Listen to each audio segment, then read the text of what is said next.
Her brother was the Khalifa, and now her husband is the new Khalifa. All of his family are rulers, governors, khulafa, princes. This is what he knows.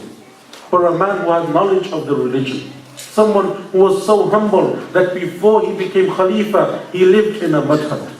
And after he became Khalifa, they brought a procession, a whole procession of horses and carriages to him, once he took the oath to be the ruler of the Muslims. So he came out and he saw the procession, and he said, "What do you want me to do with this?" They said, "This is your procession, it will take you." And so he replied, "No, go and bring my donkey. The donkey that I would ride, bring it for me." And so he took his donkey and he went upon his donkey. So they took the reins of the donkey and they were taking it in a certain direction. And so he said to them, "Where are you taking my donkey?" They replied, "To the palace of the Khalifa, to your new home." He said, "No, take me back to my mud hut. Take me back to where I used to live." A man that was so rich that during his time it is said that people couldn't find anyone to give zakat to. This was how wealthy the Muslims were in general, that no one would accept your zakah. There was no one so poor. And he was the Khalifa, the richest, most powerful man. And so he said, "Take me back to my mud hut." He went back home and he said to his wife, "All of the jewelry that you have, all of the clothes that you possess, all of the wealth that you have, that your father gave, that your brother gave, that your uncles gave to you, all of it belongs to the Muslims. None of it was your right.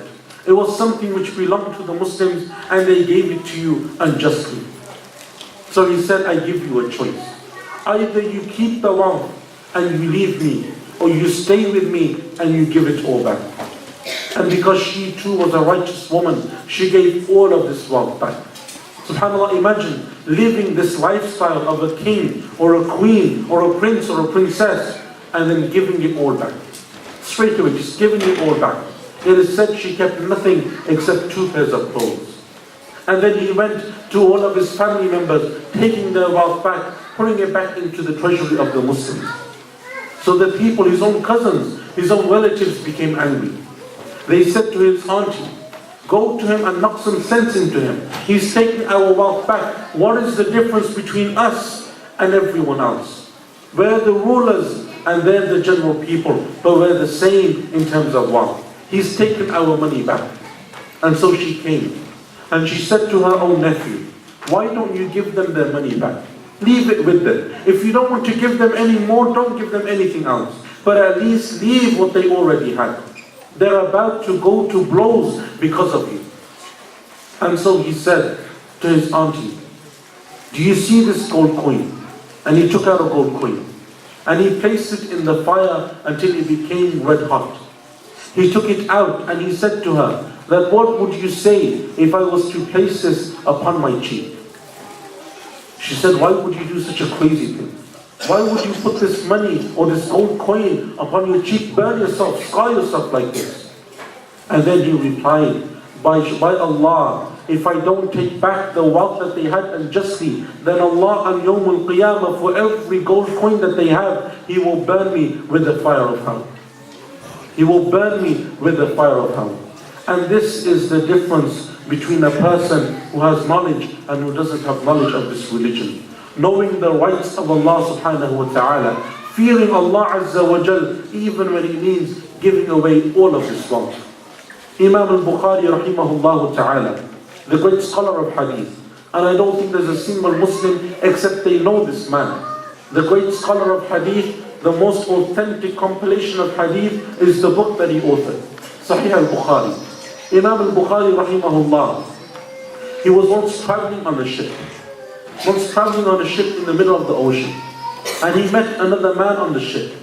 And Imam al-Bukhari was carrying with him in open, plain view, a bag of gold coins. A lot of money on him. And so he met someone on the ship and they began to talk. That man saw that Imam al-Bukhari had a lot of wealth. He was very rich, he had a lot of money with him. And so after he left Imam al-Bukhari, he went and he began to shout out to the people of the ship, "There is a thief on board. Someone has stolen my money. I had a bag of gold and I can't find it anymore." So the people of the ship obviously became upset. And they went around searching everyone and everything, looking for this man's claim, the claim that he made to this wealth, this bag of gold. And so they searched everyone on the ship. They searched high and low everywhere. And they came back not having found anything. They couldn't find it anywhere. And so they assumed that he's made a mistake or it's just gone, it's lost, they can't find it anywhere. So after the people settled down, the man went back to Imam al-Bukhari and he said, where is this bag of wealth? The whole reason for this was so that he could take the money, so the people would think Imam al-Bukhari was a thief. He said, where is it? No one can find it anywhere. They searched you and they searched everyone else, it's nowhere to be seen. Imam al-Bukhari said that when I heard you shouting out, looking for this wealth, I threw it into the ocean. The whole money, I threw it into the ocean. The man said to him, you're crazy. You had so much wealth and you just threw it away. And so Imam al-Bukhari said, do you not know that I have collected hundreds of thousands of hadith from the Prophet sallallahu alaihi wasallam? What would the people say about me, about the hadith that I collected, about the narrations that I gathered, if people thought that I was a liar and a thief? What would they say about these hadith? And by Allah, a single hadith of the Prophet sallallahu alaihi wasallam is more beloved to me than all of the wealth of this world. He threw it all away to preserve the hadith of the Prophet sallallahu alaihi wasallam. This is the way that these great scholars were.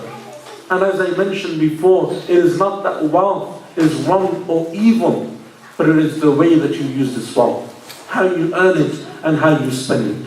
And this is why the likes of Uthman radiallahu anhu continue to spend in the way of Allah to such an extent that the Prophet sallallahu alayhi wasallam said, مَا ضَرَّ عُثْمَانْ مَا فَعَلَ بَعْدَ الْيَوْمِ. Nothing can harm Uthman after today. No matter what he does, no matter what evil he commits, nothing can harm him after today, because of the wealth that he spent for the sake of Allah subhanahu wa ta'ala. My dear brothers and sisters, I want to leave you with a story that took place during the time of Umar ibn al-Khattab radiyallahu anhu. When Umar ibn al-Khattab became the Khalifa and the Muslim empire was expanding at a rapid pace, one of the lands that they conquered was the land of Jerusalem. And the land at that time was run, it was owned, it was under the guardianship of the Christian priests. The leader of the army of that time was a man by the name of Abu Ubaidah ibn al-Jarrah radiyallahu anhu, a great companion in his own right.